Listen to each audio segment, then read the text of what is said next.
Now, last year on Mother's Day, Jade Goody sadly passed away following her battle with cervical cancer, and her sons are set to mark that anniversary by lighting an eternal flame to be placed on her memorial stone. Her mother, Jackie, has said her memorial service, to be held on March 21st, will be a day to remember Jade in a nice way, her laughter and her love. But in what ways do we remember those that we've lost as the years have gone by, Sherry?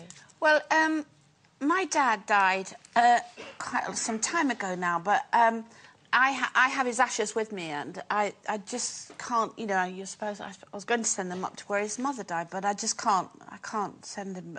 I have to keep him with me.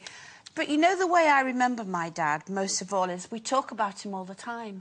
And you know what? We laugh so much when I think of all the things we used to do together. And my daughter loved him. I just wish she'd seen my grandson, but anyway. And it's just, I think, never be afraid of talking about somebody who's gone, because you shouldn't be, because I always feel him around me, you know. I always think he's with me.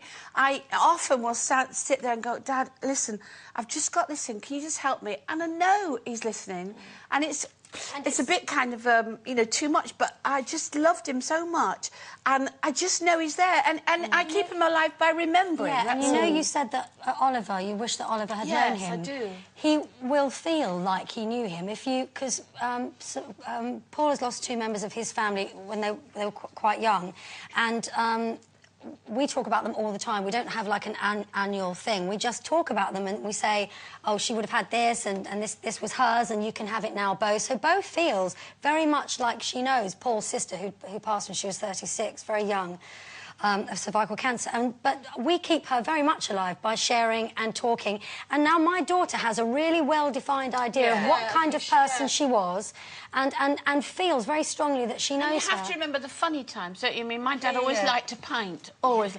And when we're at my brother's pub, you know, the first thing we'll do is, if a pint comes, I'll go, come on, Dad, you can have one as well, you know. And I just...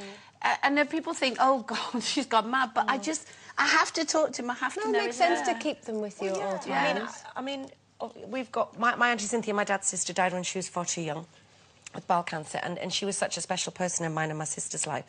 And so we've tried to bring the kids up with a little sense of Auntie Cynthia, do you know what I mean? Because it's somebody that... I mean, Matthew was tiny when she died, so he has no memory, but it's somebody like your dad I would have loved them to know.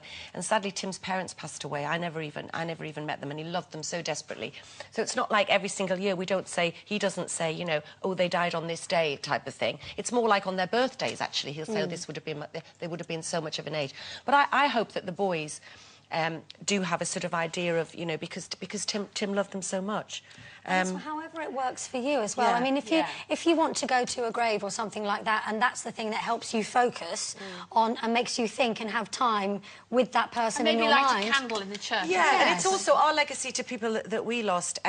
Tim's best friend, Ronnie / Sammy Johnson, played Stick in Spender. I was in a series called Spender with Jimmy Nail years ago, and he was sort of like the sort of lovable rogue. And he died when he was only 49. And Tim was just absolutely devastated. So he set up the Sammy Johnson Foundation, which helps kids from a sort of the same background, sort of working-class background as Sammy was, to sort of get a start in this industry, and not in this industry, but, you know, people want to go to drama school, they can get a leg up. So his name lives on? So his name lives on, and we work...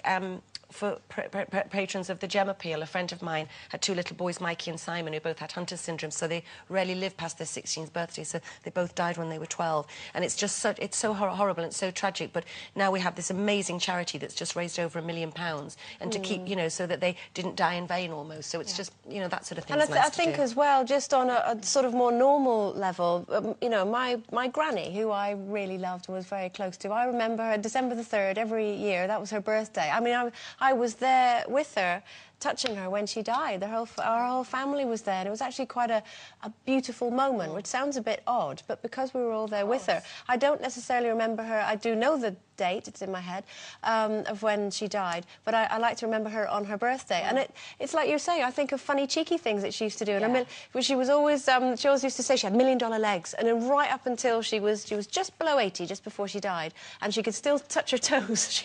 And that was what she was really proud of.